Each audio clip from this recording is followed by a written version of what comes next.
Salicylic acid is a common skincare ingredient which can be found in both in-salon treatments and at-home products, and is typically used to treat and prevent oily skin, breakouts, blackheads, and mild acne.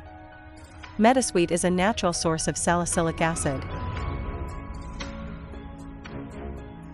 Today in this video, I will share how to make DIY salicylic acid.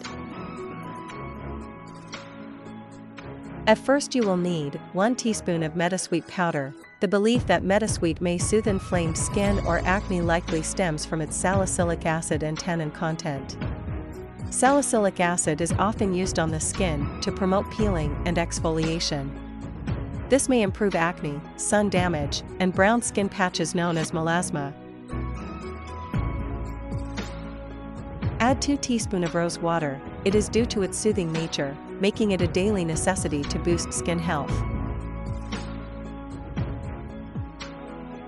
Mix these ingredients until to get smooth paste. Apply all over your face and neck, leave it for 15 minutes, and then rinse it off with cold water.